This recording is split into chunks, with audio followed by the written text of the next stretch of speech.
যেমন মুচমুচে হয় তেমন টেস্টি হয়, আর অল্প কিছু উপকরণে কম সময়ে বানিয়ে ফেলতে পারবেন এই রকম দারুণ স্বাদের একটা টিফিন রেসিপি। একটি মাত্র কাঁচা আলু ও সুজি দিয়ে দারুণ স্বাদের টিফিন রেসিপি, যা আগে কখনো খাননি। তাই দেরি না করে রেসিপিটি শেষ পর্যন্ত দেখে নেওয়ার অনুরোধ থাকলো, সঙ্গে ভালো লেগে থাকলে একটি লাইক করবেন। প্রথমে নিয়েছি এখানে একটি কাঁচা আলু। কাঁচা আলুকে বড় এইরকম ফুটোওয়ালা একটা গ্রেটার দিয়ে গ্রেট করে ফেলুন, তাহলে কাঁচা আলুর ঝারিগুলো খুব ভালোভাবে বোঝা যাবে। আর আলু যখন গ্রেট করবেন এই রকম থালার মধ্যে অল্প একটু জল নিয়ে তার মধ্যে গ্রেট করবেন, তাহলে আলুর মধ্যে আর লালচে কালারটা আসে না। আলু এইরকম নর্মাল জায়গায় যদি গ্রেট করেন তাহলে কিন্তু আলু কালচে হয়ে যায়, কিন্তু এইরকম জল থালার মধ্যে আলু গ্রেট করলে আলু দেখবেন এরকম সাদা ধপধপে থাকবে। তারপরে জলটাকে চিপে নিয়ে আলুগুলোকে ছেঁকে নিচ্ছি। এখন কড়াইতে 2 চামচ সাদা তেল গরম করে নিয়ে এর মধ্যে আমি হাফ চামচ জিরে ফোড়ন আর দিলাম কিছুটা কারি পাতা কুচানো আর কিছুটা পেঁয়াজ কুচি। তারপরে সেই গ্রেট করে নেওয়া আলুগুলোকে দিয়ে ভেজে নেব, তবে তার আগে একটু কাঁচা লঙ্কা কুচি দিয়ে দিচ্ছি। যদি এটা বাচ্চাদের জন্য বানান তাহলে কাঁচা লঙ্কাটুকু স্কিপ করবেন, আর বাদবাকি উপকরণগুলো দিয়ে বানিয়ে ফেলুন, খেতে দেখবেন দারুণ লাগবে। এখানে কাঁচা পাকা লঙ্কা একটু কুচি করে দিয়ে দিয়েছি, দেখতেও ভালো লাগবে আর ফ্লেভারটাও ভালো আসবে, স্বাদটাও দুর্দান্ত হবে। আলুগুলোকে একটুখানি ভেজে নিচ্ছি। আলুগুলো একটু ভেজে নিয়ে তার মধ্যে দিয়ে দিচ্ছি 1 বাটি সুজি। সাধারণত স্টিলের বাটি মাপ করে 1 বাটি সুজি দিলেই হবে। একটা মিডিয়াম সাইজের আলুর ক্ষেত্রে 1 বাটি সুজি দিলাম। সুজিগুলোকে দিয়ে আলুর সঙ্গে মিশিয়ে আরও একটুখানি সময় ভেজে নিচ্ছি। কিছুক্ষণ ভাজা ভাজা হয়ে গেলে তারপরে এর মধ্যে লবণ এবং জলটা অ্যাড করে দেব। এখানে আমি সুজির মধ্যে জল এবং স্বাদ মতো লবণ দিয়ে দিয়েছি, তবে ভুলবশত ক্লিপটা মিস্টেক হয়ে গেছে, তাই মুখে বলে দিলাম। এখানে হাফ চামচের একটু কম লবণ দিলেই হবে, এবং 1 বাটি সুজির ক্ষেত্রে 1.5 বাটি জল দিয়েছি। তারপরে সুজিটাকে বেশ ভালো করে রান্না করে নিচ্ছি।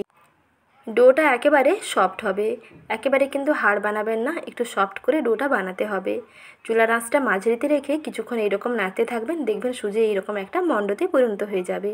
তারপরে চুলার আঁচটা বন্ধ করে দিন। প্রায় 10 মিনিট মতো চুলার আঁচটা বন্ধ করে রেখে দিলে ডোটা দেখবেন আরও সফট হয়ে যাবে এবং ভালোভাবে সেট হয়ে যাবে।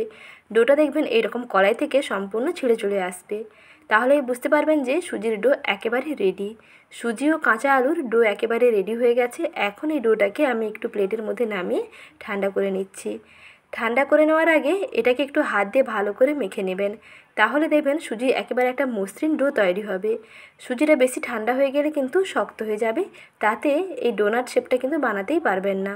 তার জন্য একটু এইরকম নরম যখন থাকবে তখন হাতে অল্পখানি তেল নিয়ে ডোটাকে ভালো করে ঠেসে ঠেসে মেখে নেবেন, দেখবেন একেবারে মসৃণ একটা ডো তৈরি হয়ে যাবে।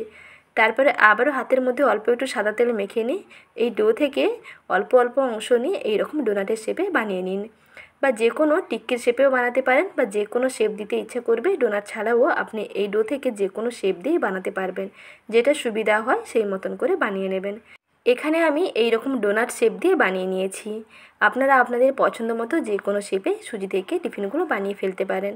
তবে বাচ্চাদেরকে এই রকম নিত্য নতুন টিফিন বানিয়ে দিলে তারাও দেখবেন আনন্দ করে খাবে।